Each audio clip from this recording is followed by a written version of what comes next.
एक दूसरी पुस्तक golden light of new era, ये एक बुक है। इस बुक के आधार से भक्तों ने एक वेबसाइट से निकाला है, वेबसाइट से इसकी इंग्लिश में है उसकी वाणी, वो इस प्रकार देखिएगा, यही है। I can clearly visually A golden era divine, वो कहती है मैं देखती रहती हूं, यहां देखना, यहां पर है जो हिंदी उसने किया वो यहां से है।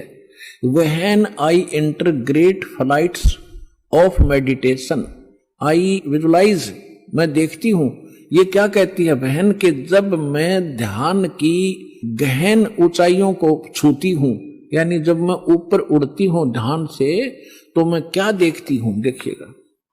When I enter great flights of meditation, I visualise such a great संत हु इज फेयर स्किन्ड, यानी फेयर स्किन्ड माने साफ वर्ण का, गौर वर्ण का, विद व्हाइट हेयर, उसके बाल सफेद हैं, white hair, and without a beard and moustaches, वो बिना दाढ़ी मूछ का है।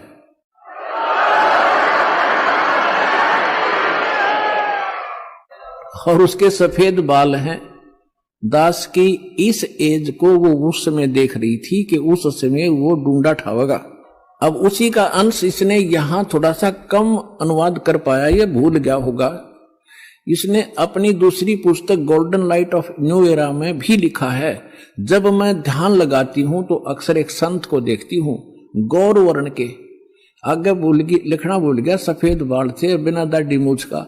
अब दरअसल क्या है कि ये कोई पत्रकार ने उस वाणी को, उसकी बोली हुई को अपने ढंग से चित्रार्थ किया है, तो इन लोगों का दृष्टिकोण था किसी और संत पे कि वो हो सकता है।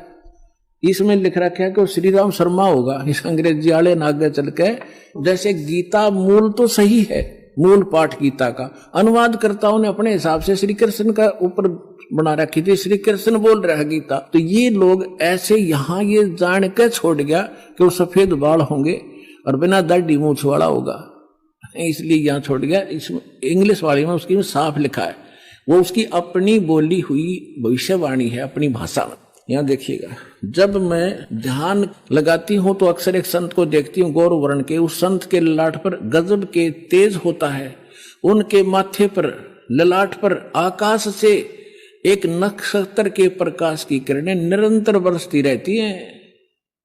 मैं देखती हूं कि वह संत अपनी कल्याणकारी विचारधारा तथा अपने सच्चरित्र प्रबल अनुयायियों की शक्ति से पूर्ण विश्व में नए ज्ञान का प्रकाश फैलाएगा। आप देख रहे हो, बंदी छोड़ के बच्चे कहां कहां जा करके दूर दूर जा करके आज प्रचार कर रहे हैं परमात्मा के ज्ञान का।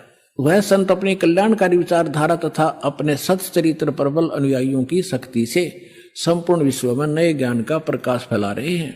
वह संत अपनी शक्ति निरंतर बढ़ा रहे हैं, उनमें इतनी शक्ति है कि वह प्राकृतिक परिवर्तन भी कर सकते हैं।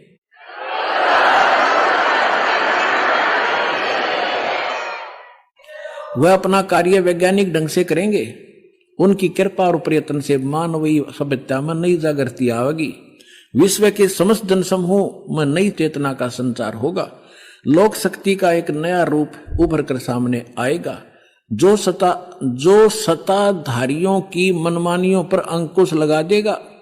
जो राजा लोग अपनी मनमानी बकवाद करते हैं, उस संत के अनुयायी उनको विवश कर देंगे कि बंदे बनकर रहो, बकवाद बहुत दिन कर ली तुमने। विश्व के समस्त जनसमूह में नई चेतना का संचार होगा, लोक शक्ति का एक नया रूप उभर कर सामने आएगा, और जो सत्ताधारियों की मनमानियों पर अंकुश लगा देगा, राजनेताओं के ऊपर। मनोचिकित्सक तथा सम्मोहन कला के विश्व प्रसिद्ध ज्ञाता डॉक्टर मोरे बर्स्टीन की फ्लोरेंस से अच्छी दोस्ती थी। एक बार फ्लोरेंस ने उनसे भी कहा था कि डॉक्टर, वह समय बड़ी तेजी से निकट आ रहा है जब सत्ता लोलुप्त राजनेताओं की अपेक्षा आप जैसे समाज सेवकों की बातें अधिक ध्यान से सुनेगा। 21वीं सदी के आते आते एक नई विचारधारा पूरे विश्व को प्रभावित करेगी। हर राष्ट्र में सचित्र धार्मिक लोगों का संगठन लोगों के दिमाग में बैठी गलत मान्यताओं को बदल देगा। यह विचारधारा भारत से प्रस्फुटित होगी, भारत से चलेगी और विश्व के पूरे देशों में फैलेगी। मैं उस पवित्र स्थान पर एक प्रचंड तपस्वी को देख रही हूं, जिसका तेज बड़ी तेजी से फैल रहा है। मनुष्य में सोए देवताओं को जगाने तथा धरती को स्वर्ग जैसा बनाने के लिए वह संत दिन रात प्रयत्न कर रहे हैं। एक पत्रकार ने 1964 में फ्लोरेंस से पूछा था कि क्या वह दुनिया का भविष्य बता सकती है। फ्लोरेंस ने इसके बाद जवाब में कहा था 1980 में ये होगा, 1990 में ये होगा, सारा कुछ बताया था। ठीक, आगे क्या बताया है कि तीसरा विश्व युद्ध के शुरू होने तक भारत के शासन की बागडोर, ये कहते हैं कि विश्व युद्ध का आतंक सबके दिमाग में बैठ जाएगा और भारतीय राजनेता अपने प्रभाव और बुद्धि से तीसरे विश्व युद्ध को टालने में सफल हो जाएंगे। तीसरे विश्व युद्ध के शुरू होने तक भारत के शासन की बागडोर आध्यात्मिक वृत्ति के लोगों के हाथ में होगी, इसलिए उनके प्रभाव से विश्व युद्ध टलेगा। वे शासक एक महान संत के ओजस्वी तथा क्रांतिकारी विचारधारा से प्रभावित होंगे। वे उस संत के प्रति उसी तरह समर्पित होंगे जैसे वाशिंगटन स्वतंत्रता एवं मानवता के प्रति समर्पित थे। न्यूजर्सी की रहने वाली, न्यूजर्सी कोई शहर है अमेरिका में, न्यूजर्सी की रहने वाली फ्लोरेंस सचमुच एक विलक्षण महिला थी।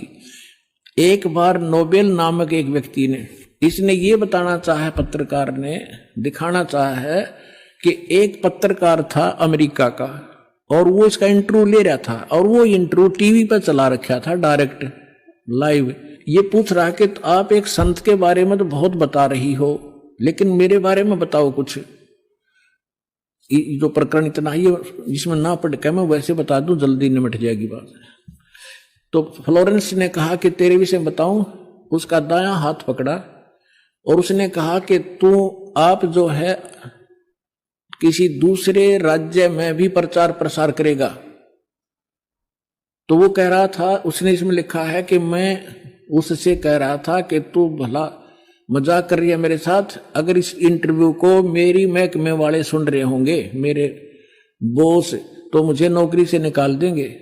दूसरे में प्रसार नहीं होगा पर मैं नौकरी से जाता रहूंगा। तू क्या मजाक कर रही है। उसी समय मेरे हेड ऑफिस से टेलीफोन आया और मेरे लिए ही था, मैंने उठाया। मेरा बॉस कह रहा था कि मैं तुम्हारा इंटरव्यू देख रहा हूं, मैं हैरान हूं कि हमने निश्चय कर लिया है आपको न्यूयॉर्क के अंदर प्रचार प्रसार के लिए भेजना है। कल ही इसका डिक्लेयर करेंगे, फाइनल हो चुका है। मैं हैरान हूं, तुम्हारा इंटरव्यू मैं सुन रहा हूं कि इस फ्लोरेंस को कैसे पता चला और आप जल्दी आ जाइए, आपको वहां भेज रहे। तो ये कहने का तात्पर्य है, वो इंटरव्यू लेने वाला ये कह रहा है उसकी इतनी सटीक भविष्यवाणी थी तो वही कह रही है जो संत के बारे में उसकी झूठी नहीं हो सकती। अब देखिएगा, अब यहां देखिएगा, ये मैंने छोड़ दिया, यहां वही बता रहा था। ये टीवी के कार्यक्रम के दौरान उनसे बोला, मैं बोला, पत्रकार कह रहा है, आप भारत में जन्म ले चुके संत के बारे में तो अक्सर बताती रहती हो, मैं अपने बारे में भी कुछ जानना चाहता हूं, बताइए। फ्लोरेंस ने उसके दाहिने हाथ को थाम लिया और बोली, आप बहुत जल्दी किसी दूसरे राज्य में प्रसारण करेंगे। नोबेल ने एक प्रसारण सेवा के, वो एक कर्मचारी थे उस प्रसारण सेवा के, इस बात पर हंसने लगे। कुछ सेक्शन बाद बोले कि आपने मुझसे अच्छा मजाक किया। यदि हमारी कंपनी के अधिकारी इस कार्यक्रम को देख रहे होंगे तो दूसरे राज्य में तो जाऊंगा या नहीं, फिलहाल अपनी कंपनी से तुरंत निकाल दिया जाऊंगा। फिर पीछे घोषणा ये लिख दिया उसने कि वहां, अब कहते नोबेल के जब फोन पर उठाया तो उसने बताया कि हमने न्यूयॉर्क के प्रसारण का काम शुरू करने का निर्णय लिया है, वहां तुम्हें भी भेजा जाएगा। अभी यह बात गुप्त रखना, इसकी घोषणा कल की जाएगी। मैं टीवी पर फ्लोरेंस के साथ तुम्हारी बातचीत देख रहा था, वो बॉस बोल रहा है, फ्लोरेंस ने तुम्हारे विषय में जो बताया वो पूरी तरह सच है। आश्चर्य है कि यह बात कैसे मालूम होगी। नोबेल फ्लोरेंस का चेहरा देखता रह गया। अब उस लड़की में इतनी सटीक भविष्यवाणी ये सिद्ध की इसने, और उसी ने उस संत के बारे में की। आगे फिर देखना, कुछ पत्रकारों ने उनसे एक बार पूछा था कि वह भविष्य को कैसे देख लेती है तथा गायब व्यक्ति या वस्तुओं का पता कैसे लगा लेती हैं। तो फ्लोरेंस ने बताया, मुझे स्वयं नहीं मालूम कि यह कैसे संभव हो जाता है। मैं भविष्य के विषय में एक बहुत महत्वपूर्ण बात बता रही हूं। बार बार कहा करती वह कि 20वीं सदी के अंत में भारतवर्ष में 1997 के आसपास एक प्रकाश निकलेगा